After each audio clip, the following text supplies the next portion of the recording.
Oke, Assalamualaikum warahmatullahi wabarakatuh. Nah, untuk sekarang ya judul YouTube-nya itu diubah ya, channelnya jadi Polyglot Ngapak ya. Nah, nyong mau ngapak, nanti nyong polyglot. Nah, tadi ini ya bisa banyak bahasa gitu. Nah, diubah karena biar lebih umum, nggak hanya belajar bahasa Arab gitu. Tips dari eh, jadi polyglot seperti apa itu kan, terus bahasa apa aja yang aku kuasai, terus kita belajar juga budaya masing-masing bahasa yang dikuasai dan lain sebagainya. Ana atakallamu bilughatil arabiyyah, I speak English, hablo espanhol, je parle français, eu falo português também.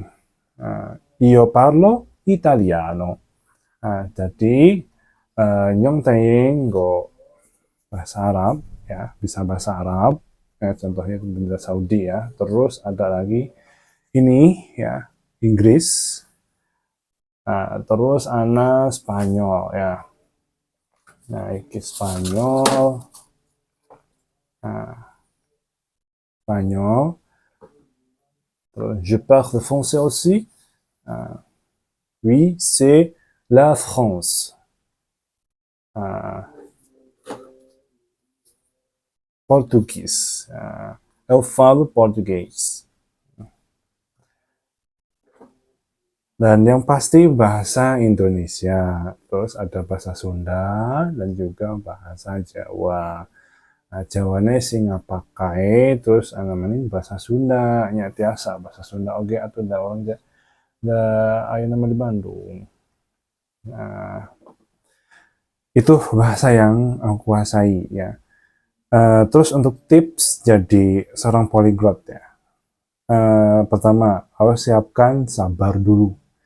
Sabar untuk belajar setiap bahasa. Gak ada yang instan ya. Perlu waktu, ya sebenarnya setiap orang beda-beda sih. Gak akan sama gitu ya. Kalau aku sendiri, untuk setiap bahasa itu beda-beda. Ya, terutama untuk bahasa Arab, iya betul. Bahasa Arab itu yang paling lama dipelajari karena memang nggak ada basic. Terus gramatikanya juga lumayan kompleks ya. Belum lagi huruf-hurufnya gitu ya.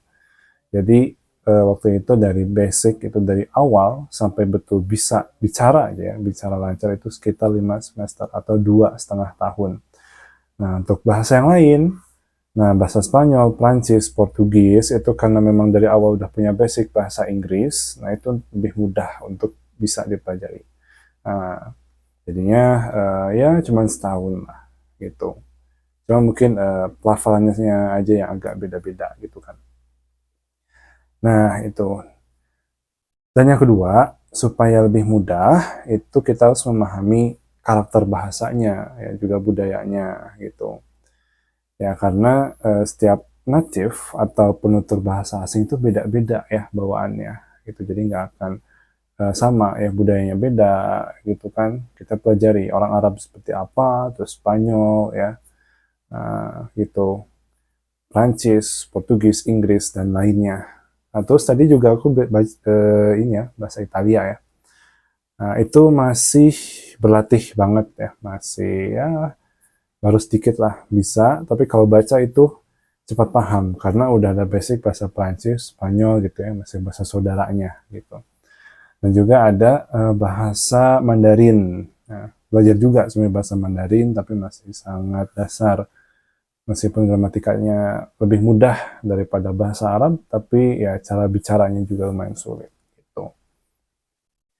Nah, terus ini ya, tadi tipsnya ya kayak gitu, terus sering diulang yang ketiga. Ya, harus rajin, sering diulang dan pede. Ya, harus pede untuk mengucapkan kosakatanya, latihan percakapannya gitu. Jangan sampai hanya di dalam hati. Ya, kalau gitu yang ada ya malah gak berkembang skillnya. وحينما أتكلم باللغة العربية أنا أتكلم أمام المرآة أو ممكن بواسطة الذكاء الاصطناعي. Ya. Nah, ketika ini juga contoh dari bahasa Arab. Nah, saya bicara bahasa Arab, contohnya depan cermin misalnya nggak ada teman, atau pakai AI untuk sekarang gitu untuk diajar bicara. Y también cuando hablo español, con mi amigo o con mi maestro, ¿sí? Profesor, otro. Ya, sama bahasa Spanyol juga gitu ya, dengan cara seperti itu. Oke, itu tipsnya. Tipsnya itu sebenarnya nggak ribet ya. Ya, setiap polyglot yang lain juga mungkin sama, harus sabar ya.